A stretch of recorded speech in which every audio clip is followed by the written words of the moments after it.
afternoon, ladies and gentlemen. I am your host with the most, a ton of summer fun, Ken Hill, and welcome to episode 19 of the Wrestling Connection. We may be a week away from the 4th of July, but there are already fireworks going into this Sunday with the the much anticipated Money in the Bank pay-per-view, which we'll be covering later in the show with our special Money in the Bank pay-per preview. In the meantime, we'll go into our week in review. One of the more interesting stories to come from this Monday night on Raw was the confrontation between now former SmackDown General Manager Vickie Guerrero and the principal owner of WWE, Stephanie McMahon. As you can see, Stephanie was none too happy about Vickie allowing Roman Reigns to compete in last week's Battle Royal for the last spot in the WWE World Heavyweight Championship ladder match, essentially having Vickie get on her knees and beg for her job.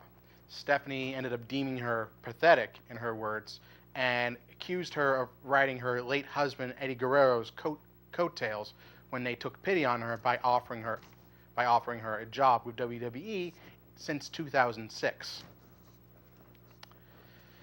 Vickie would take offense to that, and Stephanie would offer an opportunity for Vickie to keep her job. Either she'd be fired on the spot, or she could keep her job as SmackDown General Manager if she competed in a match against Stephanie. Now, of course, you had Vickie feeling like this may have been her last time out, came out to her late husband Eddie Guerrero's music, and to the adoration of the crowd, believe it or not, despite Vickie being a heel figure in the eyes of WWE for many years. Now, of course, this is Stephanie McMahon, a McMahon, so you know they always have a way of throwing a wrench into things. This didn't end up being a wrestling match, rather something of a mud pool match.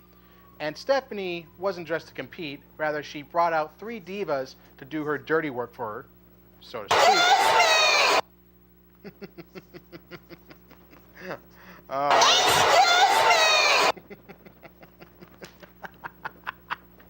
Okay, you got me. I'm actually gonna miss hearing that. The stipulation being that if Vickie got thrown in the muck, she'd be fired. Now, Vickie managed to dodge all 3 of the divas that Stephanie sent out, only to be unceremoniously tossed into the pool by Stephanie herself. Now, Stephanie was too much of a sore winner, celebrating right between Vickie and the muck.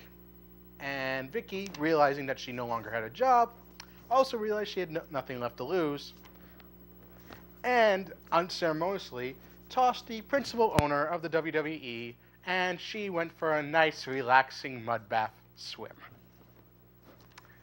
Stephanie has never looked better. And of course,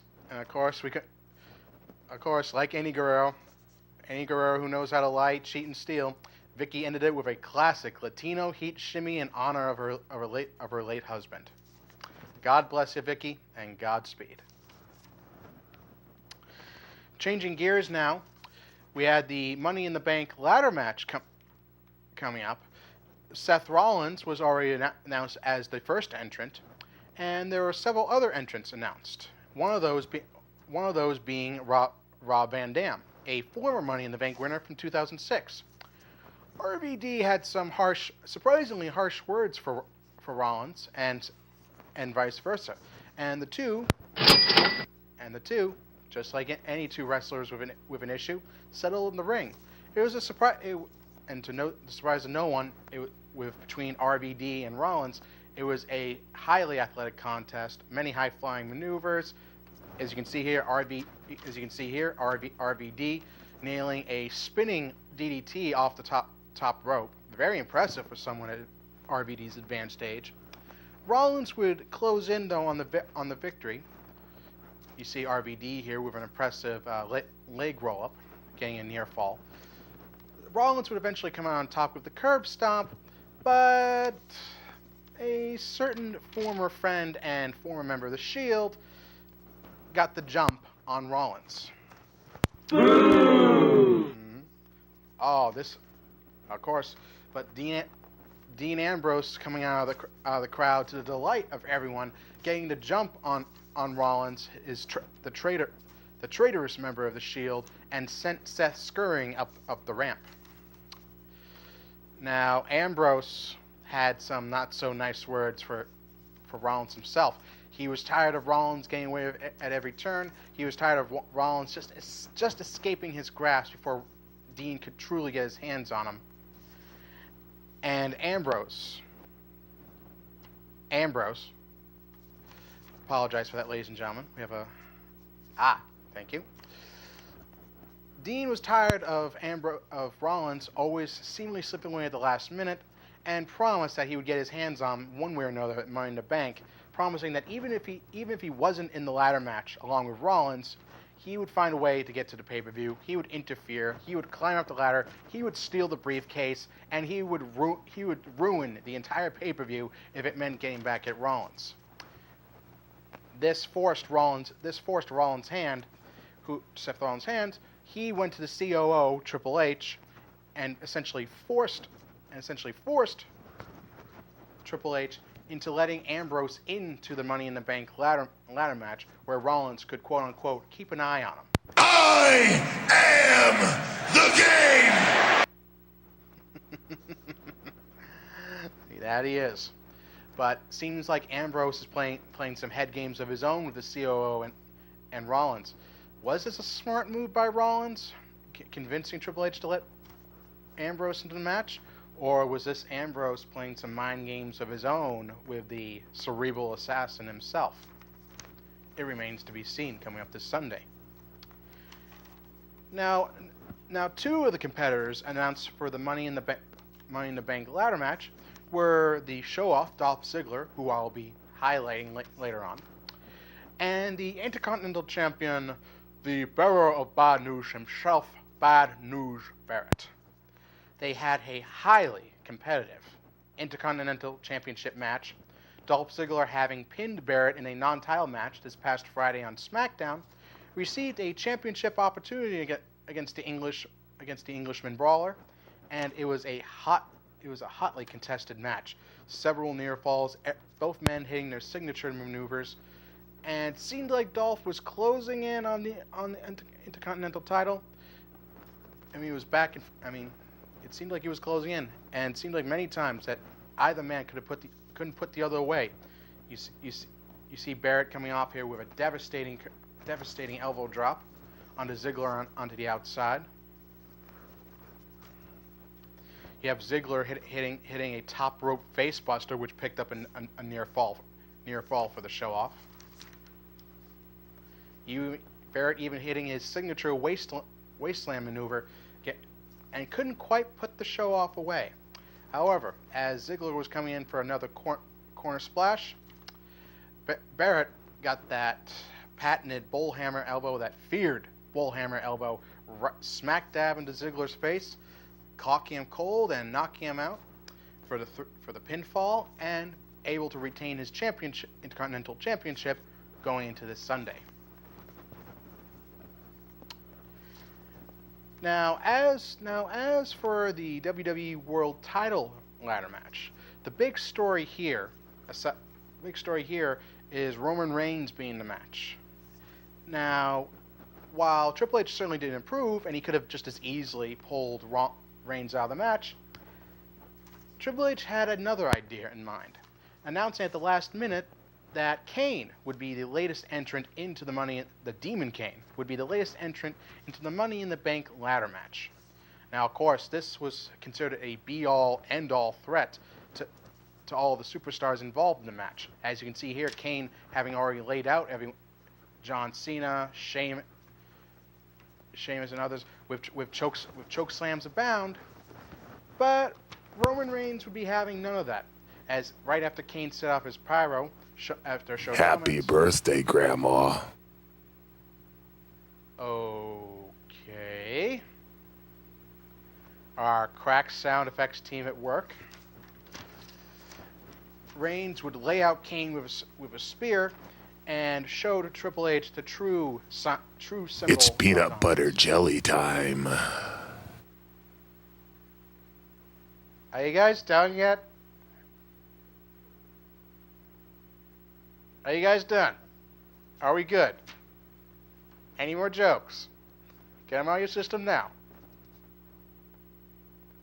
All right.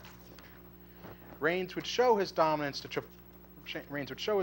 Triple H and prove to be the big dog in the hunt for the WWE World Heavyweight Championship match, which I'll highlight later in our pay-per preview. In the meantime, ladies and gentlemen, it's an interesting case for this week, as the person I'm calling out for this week's Ken's Den is also who I will be highlighting in this week's Superstar Profile and What a Maneuver. The show-off himself, Dolph Ziggler.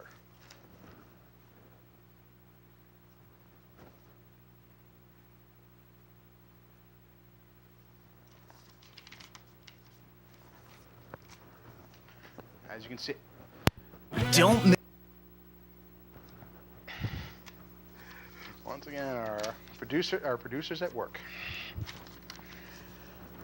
As Dolph Ziggler, pictured here, popped onto the scene in WWE in around 2006, originally as a member of the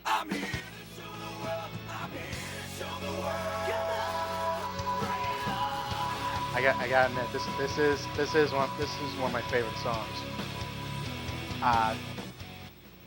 Dolph Ziggler popped onto the scene around early 2006, originally as a member of the not so popular Spirit Squad, essentially a bunch of male cheerleaders who actually upset Kane and Big Show for the World Tag Team titles in 2006, to the shock of many, and held it for the duration of the year.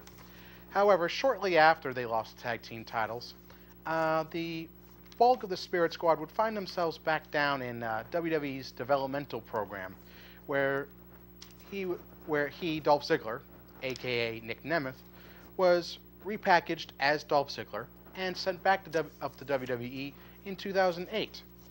At the time, he didn't really have much of a personality outside of just being a cool, cocky, bleach blonde superstar, but he would sooner than later find success, winning multiple Intercontinental and U.S. championships, and was known for having a very fast-paced athletic style, and also known for his style of selling. Essentially, if you ever watch a Dolph Ziggler match, watch when he does a splash into the corner and misses, and the way he launches himself out, the way he sells anytime he gets kicked, punched, slammed.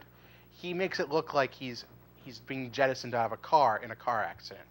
That's how good. That's how good, sometimes exaggerated, this young man can be when it comes to his art for professional wrestling.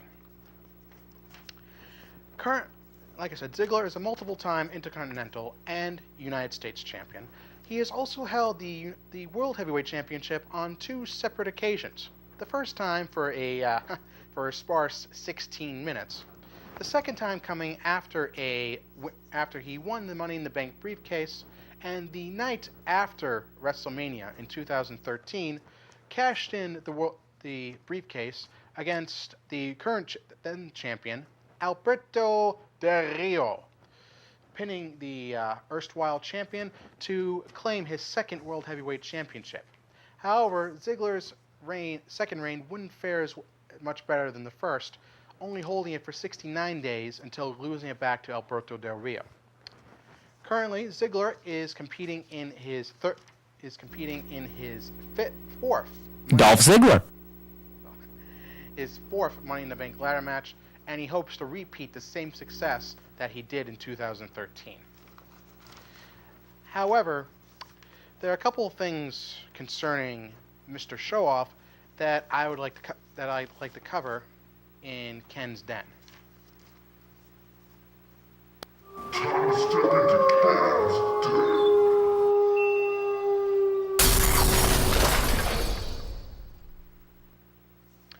You see, I have no. You see, I have no doubt.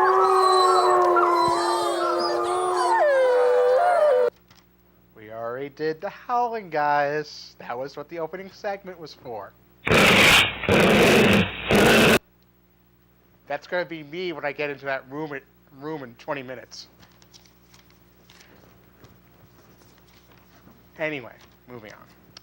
Now, while I have no doubt that Ziggler is ultra athletic, ultra talented, he's been a mainstay in WWE for the last 2-3 years, he has never quite reached that cusp of superstardom. He has never quite stayed on the main event scene for long enough. He's always been seen as a mid-carder, an enhancement talent, if you will, a jobber to the stars.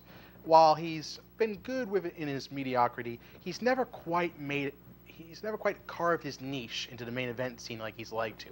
And the problem with that is, Dolph has always, much like his character, he's been very outspoken. He's been outspoken on YouTube, he's been outspoken on Twitter, and a lot of the comments and a lot of things he says about himself and WWE aren't always PG. They don't always go with the WWE grain, and it's been a big part of the reason why he's been held back.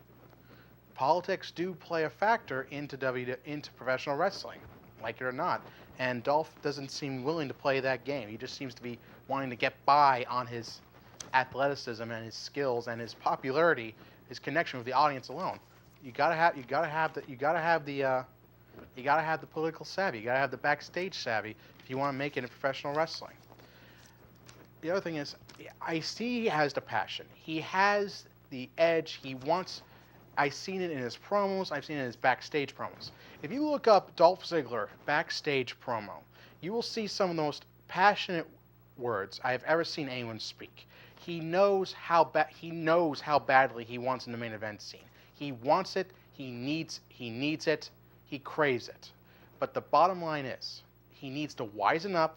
He needs to start toning things down. He needs to realize that as long as he keeps speaking out, as long as he keeps playing, as long as he keeps going the path of CM Punk, as long as he keeps rebelling and speaking out against authority, both in character and out of character, he's never going to get anywhere. He's going to be stuck in the same position that he is now. He was a mid-carder. He was a mid-carder in 2008. He's essentially a mid-carder now, just a slightly more elevated one. You have to, if Ziggler, if you're gonna win this Sunday, you say you want this. You say you want to feel that same success, that same sense of accomplishment when you won the world title last year, when you cashed in that Money in the Bank. If you want to feel that same kind of success, if you want to stay in that same position of success, you gotta wisen up. You gotta smarten up and realize that for everything that you say and do, there is a consequence.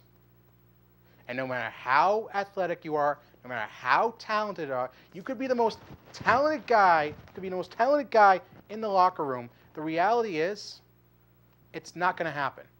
You're not going to be a long-standing world champion if you don't snap out of it and wisen up. Now, that being said, one of my favorite maneuvers, one of Ziggler's signature maneuvers, is what's called the Zig Zag. Now, of course, I can't demonstrate it. I didn't bring in a photo today of the Zig Zag.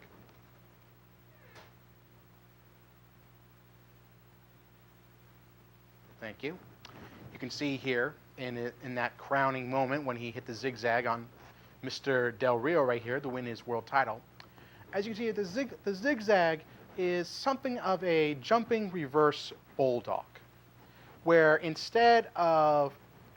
like a typical bulldog maneuver, a bulldog driver is where the opponent, you take your opponent's head and just run and drive it into the mat, into a sitting position.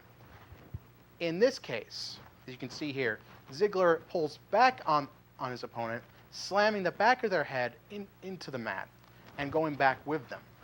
Now, Ziggler just used to do this straight up. He just used to jump straight up, pull his opponent's head back, and slam into the mat. But the problem with that is Ziggler would end up hitting his head just as hard as he hit his opponent, and of course that had the potential to lead to concussion, which Ziggler has suffered at one time or another in his career. As you can see here, Dolph is more of a side position, more of a lariat takedown to his zigzag. So he still slams his opponent the back of her head into the mat, but also alleviates enough stress so he doesn't slam his own head into the mat as well.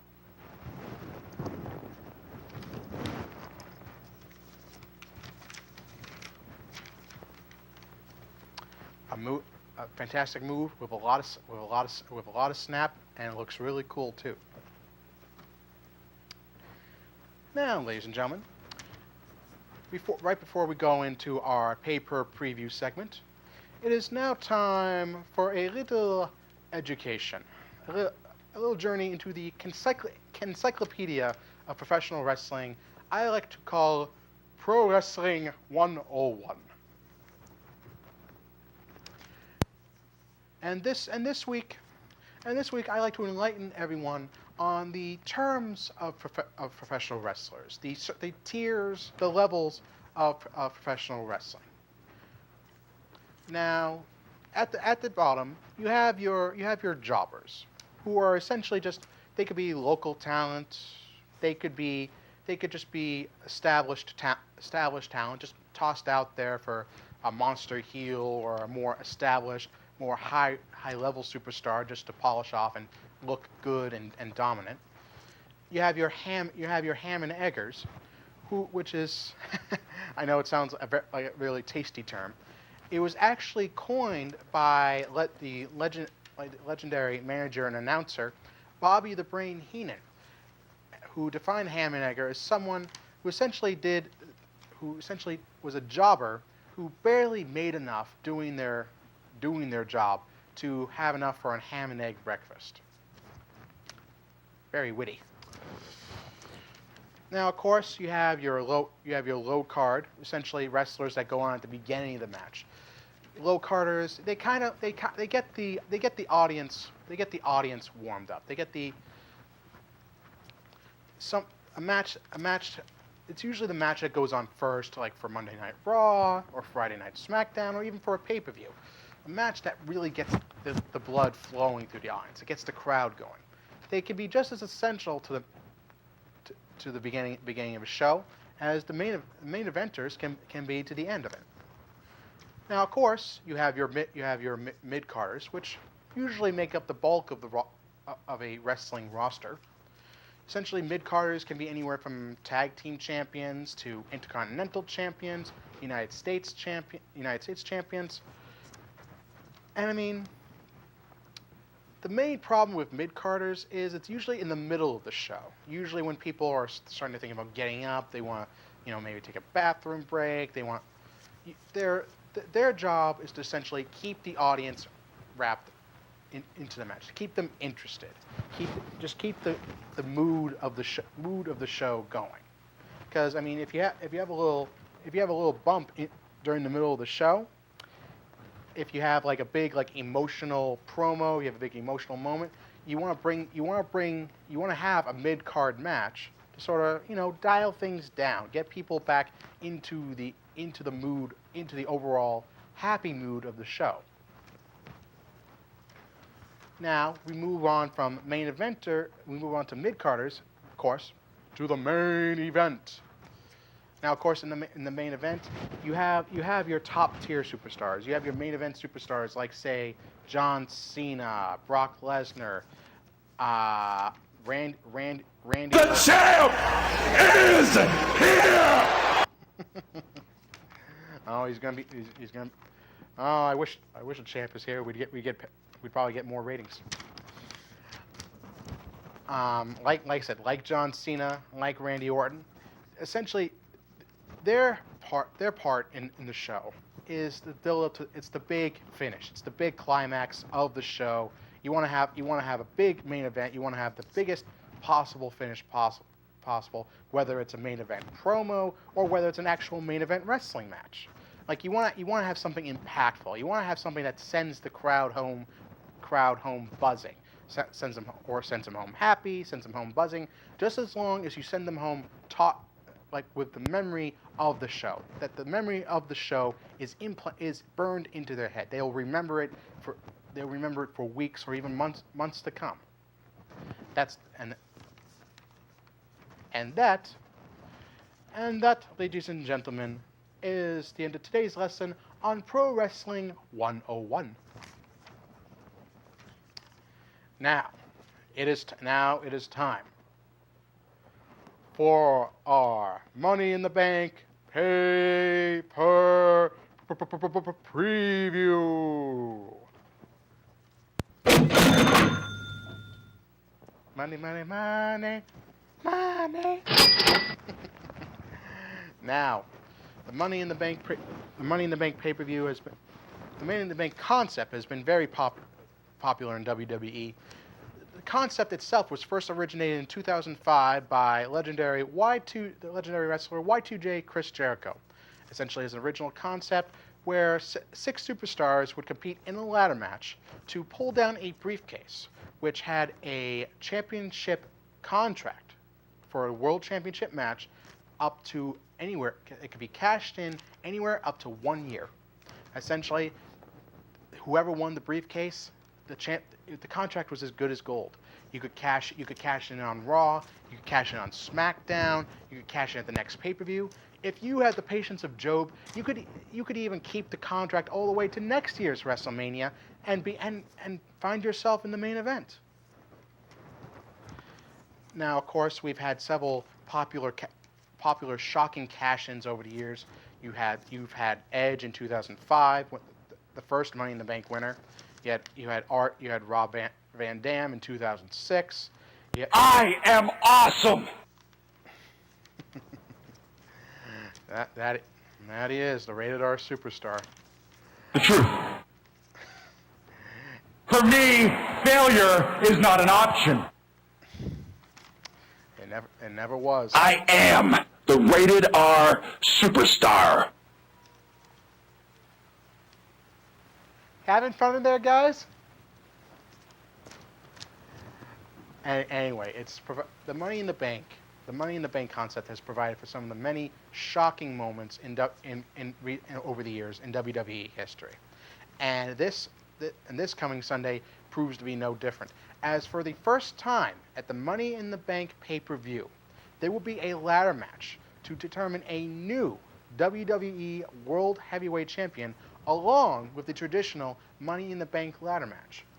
Now, this all came about because of Daniel Bryan and his recent shoulder surgery, being unable to defend the World Heavyweight Championship and sadly having to relinquish it to the Authority. Now it is up for grabs with these eight participants.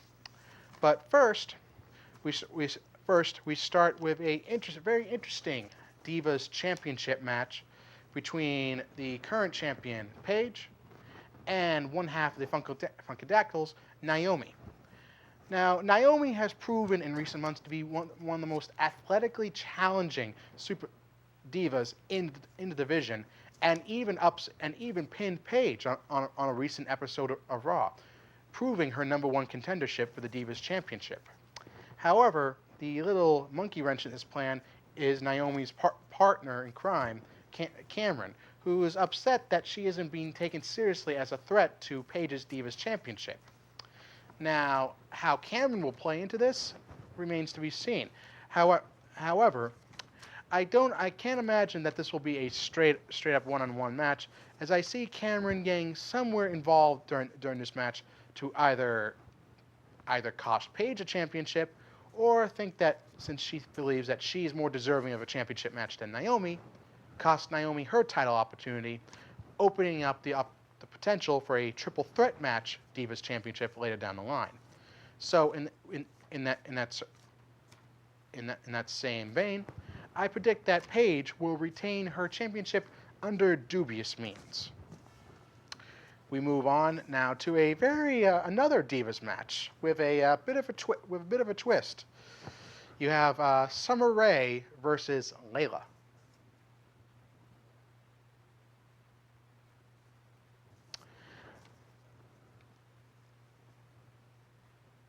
apologize for the technical difficulties, ladies and gentlemen. Suffice to say, Layla and Summer Rae have been having quite the lovers' quarrel over the last few weeks over one Mr. Fandango. As you may or may not know, Fandango essentially dumped Summer Rae via Twitter. Oh, you can see here Summer Rae on your left, Layla on your right, and Fandango sadly stuck in the middle. Summer Rae was dumped by Fandango on Twitter, real classy, and hooked up with Layla, who became Fandango's new dance partner. Wink, wink, nudge, nudge, you know what I mean. And Summer Rae has been the proverbial woman scorned, essentially inserting herself into the relationship between Layla and Fandango, interfering in many of Fandango's matches to attack Layla, and lead to many a lovely cat fight that would make Joey Styles happy. Cat fight, cat fight. Try to find that sound effect. Anyway, a match has been made for the Money in the Bank pay-per-view with Summer Rae versus Layla, and of course they had a little twist in this one. Fandango, the special guest referee. Now this one will be very, very interesting. Will Fandango choose his current lovely English lady love, Layla, or go back to his little ray of sunshine? Man, I mean, this is actually a tough one to call, because neither divas really had much momentum going into this, and it'll be interesting to see if Fandango doesn't just up and leave the both of them and move on to greener pastures. That being said, I'd say flip a coin. I'd say Layla gets the nod here. Now, moving on, we have a WWE Tag Team Championship match that's going to prove to be loads of physical and quite the challenge for the Crazy Brothers Uso. Yes, Jimmy and Jay Uso going up against the heavies of the Wyatt family.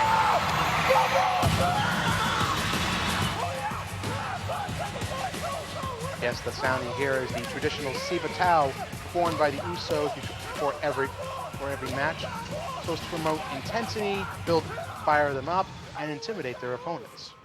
Little fun fact right there.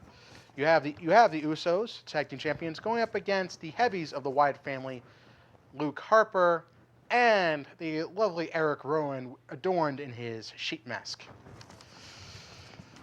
Now, Rowan and Harper have proved that they can topple the tag team champions, pinning them individually in singles matches over the last couple of weeks.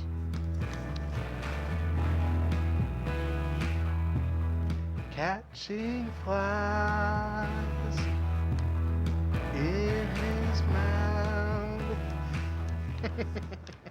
That is a awesomely creepy song.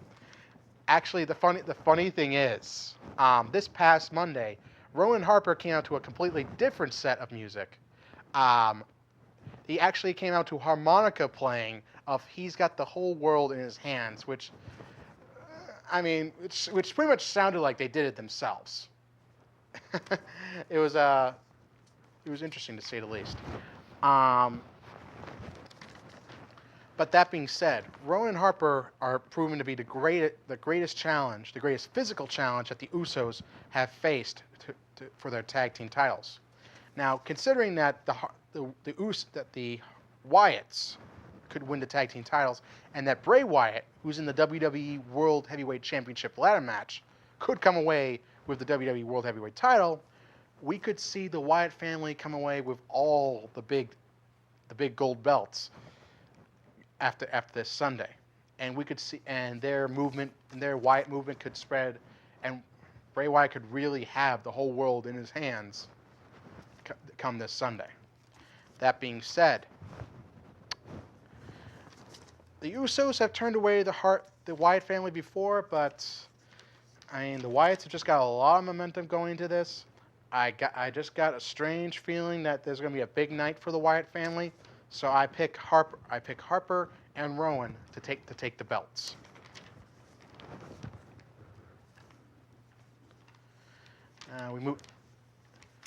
Now we move on to a match that was made this past Monday between the new interesting duo of Stardust,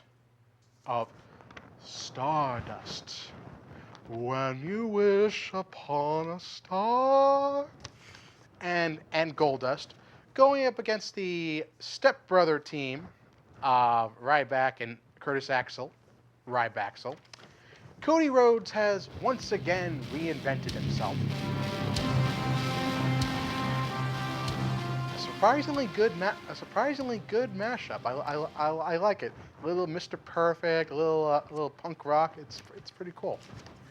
Anyway, you guys can see here, Cody Rhodes has once again reinvented himself as the bizarre, astronomic Stardust. It's actually a tribute to his father, Dusty Rhodes, who cultivated the Stardust personality during his early professional years down in Florida. Decided to bring it back to the modern day, and they have found success in the last couple of weeks, having upset Ryback and Curtis Axel this past Monday on Raw. That Rybaxel didn't take that lying down and challenge the Brothers Dust to a rematch at Money in the Bank.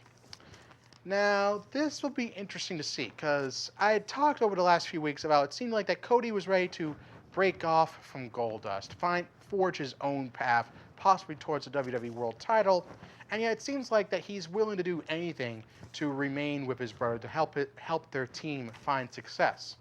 Now, whether he truly means it, or if it's just setting up Goldust for a big fall, remains to be seen. If they do plan on sticking together, I certainly see them picking up another dominant win over Ryback. If this is all just a ploy by Cody to set up his brother Goldust for a big fall, then I'd say Ryback takes the nod here. But I'm hoping they stay together. I think Goldust and Stardust have great potential as an entertaining tag team, and I believe they'll get the nod here coming this Sunday.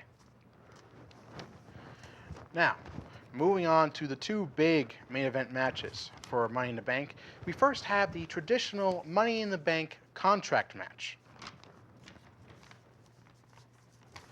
As you can see here, the participants announced, we have Kofi Kingston, Rob Van Dam, Dolph Ziggler, the incomparable Seth Rollins, Dean Ambrose, who was actually inserted into the match this past Monday, Mr. Bad News Barrett, your Intercontinental Champion, and slightly cut off here, although I don't think anyone would tell the difference anyway, the Real American Jack Swagger. Now, there's a lot of interest. Like with every Money in the Bank match, there's a lot of interesting storylines, a lot of intersecting storylines here. You have, of course, the feud between Ambrose and Rollins coming off the Shield breakup. You have Dolph Ziggler and Wade Barrett. You even have the two jobbers to the stars, Kofi Kingston and Jack Swagger, all the way at the end, right here, right there. You have a lot of interesting storylines, a lot of intersecting storylines here, and the problem is not everyone has a lot of momentum, but Rollins has made his mark, laying out a number of his competitors this past Friday on SmackDown, and intending on taking down that briefcase and paving the way for his future as a WWE World Heavyweight Champion. Now, that being said, like I said, Kingston and Swagger are jobbers to the stars. They're enhancement talent. Kofi's essentially in there for the big spots, for the big ladder spots. Essentially, maybe seeing him do a boom drop or a crossbody off the top of a ladder. As Swagger is essentially in there to take the bait. He's ladder bait. He's gonna be taking a lot of those big bumps. Much like RVD, much like Barrett. The big three in the middle right here: Ziggler, Rollins, and Ambrose. These three are the main ones. Ziggler has been very emotional. He's intent on coming away with the Money in the Bank briefcase. Rollins, like I said, has been leaving his mark in the last couple of weeks. And Ambrose is much like his personality in the Shield. He's the wild card in this match. He's the proverbial wild card. We don't know what's going to happen with him. Rollins had him put in this match so he could keep an eye on him, and yet Ambrose has just as much potential to come away with the contract. I mean, Randy Orton could win the WWE World Heavyweight Championship. Ambrose could come out in the same night, cash in, and boom, you have a WWE World Champion that doesn't listen to the authority. That being said, if I had to make an honest decision right here, I'd say Rollins comes away with the Money in the Bank briefcase. He's got the most momentum going into this match, and it'll be interesting to see that if, say, a big good superstar like, say, John Cena comes away with this, if Rollins decides to come out and cash it in right away, like Kane did in 2010. So I'm going with Seth Rollins to come away with the briefcase. Speaking of John Cena, we move on to him and 7 other superstars in the WWE World Heavyweight Championship ladder match. Now, like I said, this match came about when the original WWE World Heavyweight Champion, Daniel Bryan, had to relinquish his championship due to having a shoulder injury that was going to keep him out for the next couple months. Now, the competitors you have here, you have the Demon Kane, who was inserted into the match this past Monday. You have the United States Champion, the Celtic Brawler Sheamus.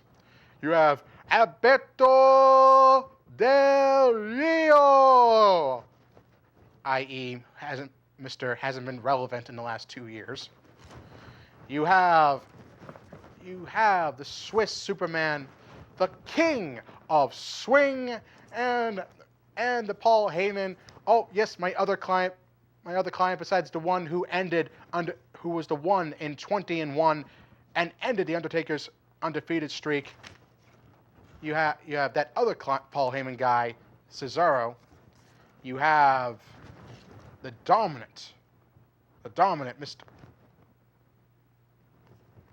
Well, you warned me. You warned me you were going to do the picture. I saw it coming. You have the dominant, the powerful force known as Roman Reigns. You have John Cena. You have Randy Orton. The champ is here! You have the first ever WWE World Heavyweight Champion, Randy Orton. And you have who I consider to be the wild card in this match, the leader of the Wyatt family, and my wardrobe inspiration, Bray Wyatt. Now, much like the Money in the Bank contract match, there are a lot of intersecting storylines and a lot of variables to consider in this match. Of course, you have Roman Reigns, who has proved to be nothing but dominant in the last couple of weeks, laying out Kane with a spear, laying out all his competition with spears, and telling everyone, and even getting in John Cena's face at one point and said, it doesn't matter who's in there, it doesn't matter who you are. I will dominate, I will find my way, and I will become the next WWE World Heavyweight Champion. Bold words. Of course, like I said, you have the first WWE World Heavyweight Champion, Randy Orton, who originally beat Cena in a ladder match to win said title. You have Sheamus, the U.S. Champion, who could come away with all the gold. And of course, you have Bray Wyatt, who, if he wins and Rowan and Harper win, the Wyatt family could come away with all the gold. They could be unstoppable. That being said, I can tell you right now who's not going to win. Kane is not going to win. Sheamus is not going to win because he's United States champion. Secondary champions never win in these kind of matches. Like I said, Alberto Del Rio, he's in this match and Dolph Ziggler isn't. That tells you all you need to know. He's in here to be fodder for everyone else. That's all Del Rio is going to be good for. Cesaro is going to probably have some big strength spots in this match because I've seen his deadlift superplex from the apron. I would love to see a deadlift superplex all the way off a ladder through maybe another ladder or a table. There are going to be a lot of strong spots between him, Roman Reigns, and John Cena. Those will be interesting to see. Roman Reigns, I would like to think, is going to win the World Championship, the WWE World Championship. The only issue I have, it would be considered a knee-jerk reaction. I feel like it's too soon. I mean, you had to take Daniel Bryan, for example. Everyone wanted him to win the WWE title right away at SummerSlam last year, and everyone was upset when he kept getting screwed out of it time after time after time after time. But when he finally had that big moment at WrestleMania, the people loved it. The people ate it up. I mean, the storyline, the build-up over the last 7-8 months, it paid off. And I feel like that if Roman Reigns has a similar storyline and a similar big-time payoff at WrestleMania next year, WrestleMania 31, I believe that it will pay off just as well for him as it did for Daniel Bryan. Now, of course, Randy Orton, if I predict that Seth Rollins is going to win this, so it makes no sense for Orton to come away with the championship. It would make for a little interesting heel-on-heel conflict, but that does, except with rare exceptions, doesn't usually work in the WWE nowadays. So that comes down to between John Cena and Bray Wyatt. Now, of course, John Cena would be the go-to guy. It would make him a 15-time world champion, only being one championship away from the record 16-time champion, woo, the Nature Boy Ric Flair. But of course, again, the wild card, Bray Wyatt. Now, just picture this.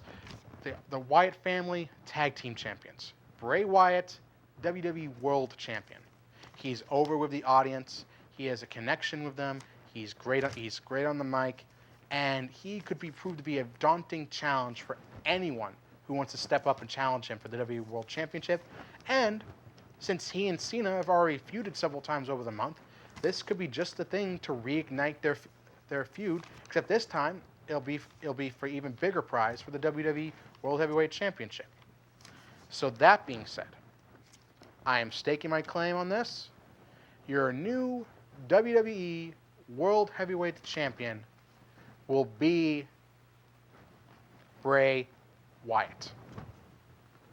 It may not be the most popular pick. Everyone may be going with Cena by default here to win the WWE World title, just because maybe Rollins just might cash in if he wins. But I'm going with my gut on this. I pick Bray Wyatt to come away with the WWE World Heavyweight Championship, and I say that the Wyatt family comes away with all the gold on Sunday night. Not quite applause, but thank you.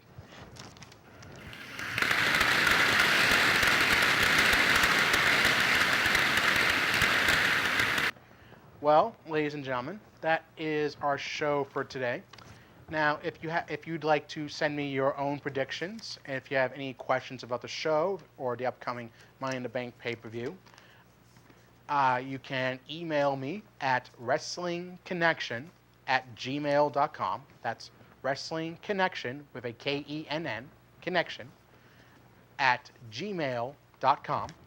You can catch our Facebook page, www.facebook.com/The Wrestling Connection. You can also contact me. You can also Twitter me at WConnection. We are also still accepting applications for our new co-host. We're still searching for that special someone. So if you got big interest in professional wrestling, if you're looking for some TV time, some television experience for your communications major, don't be afraid to get in contact with me. like I said, my email is wrestlingconnection@gmail.com. So once again, ladies and gentlemen, we're signing off. I hope you all have a great weekend. I hope you enjoy the Money in the Bank pay-per-view as much as I'm going to enjoy it. So be connected, get connected, and stay connected. Yeah, have a nice weekend.